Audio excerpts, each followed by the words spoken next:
नमस्कार। Divine healing channel की Hindi audio book series में आपका स्वागत है। लुइस एले की bestseller book you can heal your life की हिंदी ऑडियो बुक मैं आपके साथ शेयर कर रही हूँ, जिसके 6ठे अध्याय पर हम हैं। बाकी के 5 चैप्टर अगर आप सुनना चाहते हैं तो आप इस चैनल की प्लेलिस्ट में जाकर उन्हें सुन सकते हैं, ताकि आपको आगे के जो भी अध्याय हैं वो अच्छे से समझ आ सके कि लेखिका हमें इस बुक में क्या बताना चाह रही है, क्या समझाना चाह रही हैं, कैसे हम खुद के जीवन को परिवर्तित कर सकते हैं और आगे बढ़ सकते। लास्ट वीडियो में अध्याय 6 की शुरुआत में हमने जाना परिवर्तन का प्रतिरोध, कि हम कैसे परिवर्तन का प्रतिरोध करते हैं। जब भी हमारी लाइफ में चेंज आते हैं दोस्तों, तो हम उस चेंज को एक्सेप्ट नहीं कर पाते। इस अध्याय में लेखिका ने हमें यही बताया है कि कैसे हम उसका प्रतिरोध करते हैं, जबकि हमें उन परिवर्तनों को स्वीकार करना चाहिए। चलिए जान लेते हैं कि अध्याय 6 की शुरुआत में क्या जाना। उपचार या परिवर्तन में पहला कदम है सजगता।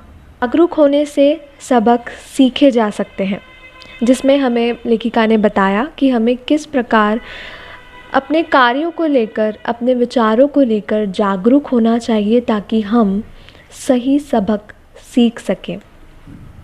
इसी अध्याय में आगे हमने जाना कि कैसे हम खुद का प्रतिरोध करते हैं, किसी भी समस्या, किसी भी स्थिति से भागने का प्रतिरोध करते हैं, कल्पनाएं करते हैं, धारणाएं बनाते हैं, दूसरे लोगों पर थोप देते हैं। ये सब हमने इस अध्याय में जाना, जिसे आप इस चैनल की प्लेलिस्ट में जाकर सुन सकते हैं। दोस्तों, अपने बारे में हमने कुछ धारणाएं बना रखी हैं। उन धारणाओं से कैसे हमें बाहर निकलना है, कैसे आगे बढ़ना है, इसके बारे में लेखिका हमें आगे बताने वाली है। किसी भी काम को हमारा जब करने का मन नहीं होता, हम नहीं चाहते उस काम को करना, तो हम किस प्रकार से अपने मन को समझाते हैं, किस प्रकार से हमारा मन हमारे साथ चाले चलता है कि अभी रहने दो, अभी क्या ज़रूरत है इस काम को करने की, अभी अपनी उम्र ही कहाँ है इस काम को करने की। ऐसी बहुत सारी बातें लेखिका ने इस अध्याय में हमारे साथ शेयर की है। दोस्तों, आज हम इसके आगे चलते हैं, जिसमें लेखिका ने हमें बताया है इनकार, कि हम कैसे इनकार करते हैं। प्रतिरोध का यह रूप किसी प्रकार के परिवर्तन को करने की आवश्यकता से इनकार को प्रदर्शित करता है। जैसे, मेरे साथ कुछ भी गलत नहीं है, मैं इस समस्या के बारे में कुछ नहीं कर सकता, मैं पिछली बार बिल्कुल ठीक था, बदले से क्या अच्छा हो जाएगा, अगर मैं इसे अनदेखा कर दूं तो शायद यह समस्या खत्म हो जाए। अब आगे लेखिका बात करती हैं डर के बारे में। अब तक विरोध का सबसे बड़ा वर्ग है डर, अज्ञात का डर।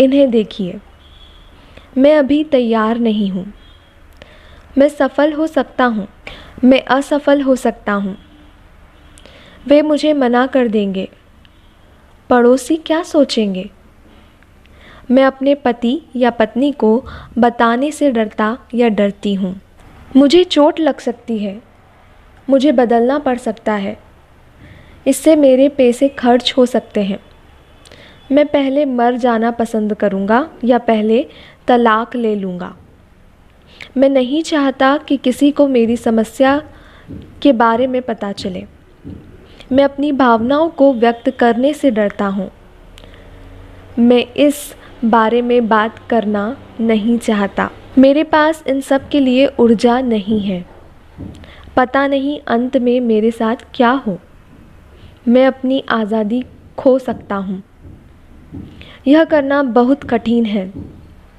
मेरे पास अभी पर्याप्त पैसे नहीं हैं, मेरी पीठ में चोट लग सकती है, मैं ठीक से नहीं कर पाऊँगा, मैं अपने दोस्तों को खो सकता हूँ, मैं किसी पर भरोसा नहीं कर सकता, इससे मेरी छवि खराब हो सकती है, मैं उतना अच्छा नहीं हूँ।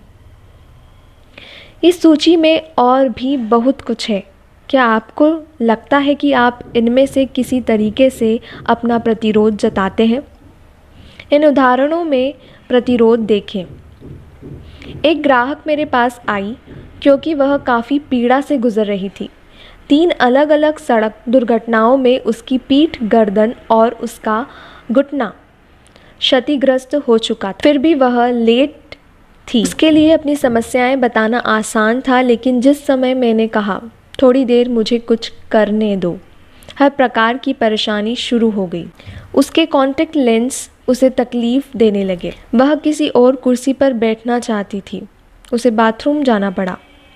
फिर उसे लेंस निकालने पड़े। सत्र के शेष समय में वह मुझ पर बिल्कुल ध्यान नहीं दे पाई। यह सब प्रतिरोध था। वह अपनी समस्या को समाप्त करने और उपचार के लिए तैयार नहीं थी। मैंने पाया कि उसकी बहन की भी पीठ की हड्डी 2 बार टूट चुकी थी, साथ ही उसकी माँ की भी। एक और ग्राहक एक अभिनेता, एक कलाकार, स्ट्रीट परफॉर्मेंस था और काफ़ी दक्ष था। उसने शेखी बगारी की वह दूसरों, खासकर संस्थाओं को धोखा देने में कितना चतुर है। वह लगभग हर चीज़ उड़ाकर बचाना जानता था और फिर भी वह ऐसा कुछ नहीं कर पाया। वह हमेशा टूटा रहता था। कम से कम 1 महीने का किराया बकाया हमेशा उस पर रहता था। अक्सर उसके पास टेलीफोन नहीं होता था। उसके कपड़े फूहड़ थे। उसका नाम बहुत अव्यवस्थित था। उसके शरीर में काफ़ी पीड़ा थी और उसका जीवन प्रेममय नहीं था। उसका सिद्धांत यह था कि वह तब तक धोखा देना बंद नहीं कर सकता जब तक कि उसके जीवन में कुछ अच्छा ना हो। निश्चित रूप से वह दुनिया को जो दे रहा था उसके जीवन में कुछ अच्छा नहीं हो सकता था। उसे पहले धोखेबाजी बंद करनी थी। उसका प्रतिरोध यह था कि वह पुराने तरीकों छोड़ने के लिए तैयार नहीं था। आगे लेखिका हमें बता रही हैं, अपने मित्रों को अकेला छोड़ दो।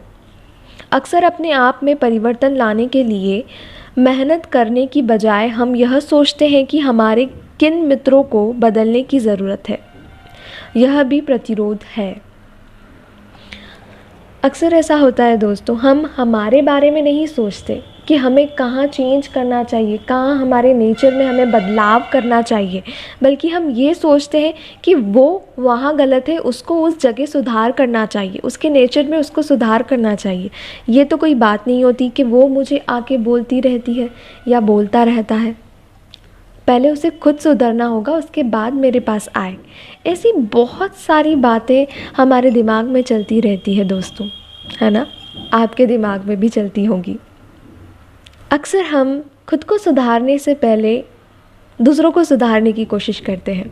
ऐसा मेरे साथ भी होता था और शायद मैं कहूँगी होता होगा अभी भी, क्योंकि हम सब कहीं ना कहीं सीख रहे हैं दोस्तों, अभी भी सीख रहे हैं और ये कोशिश जारी रहेगी जब तक हम एक सही मायने में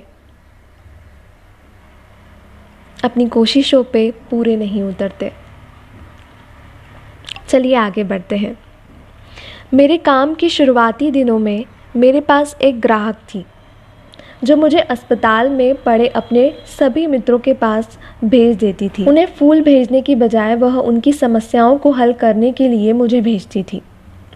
मैं हाथ में टेप रिकॉर्डर लेकर वहां पहुंचती थी और आमतौर पर बिस्तर पर किसी ऐसे शख्स को पाती थी जो यह नहीं जानता था कि मैं वहां क्यों हूँ, या यह समझ नहीं पाता था कि मैं क्या कर रही हूँ।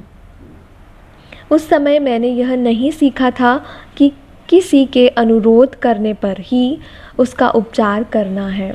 कभी कभी ग्राहक इसलिए मेरे पास आते हैं क्योंकि उनका कोई मित्र उपहार के रूप में मेरा एक सत्र देता है।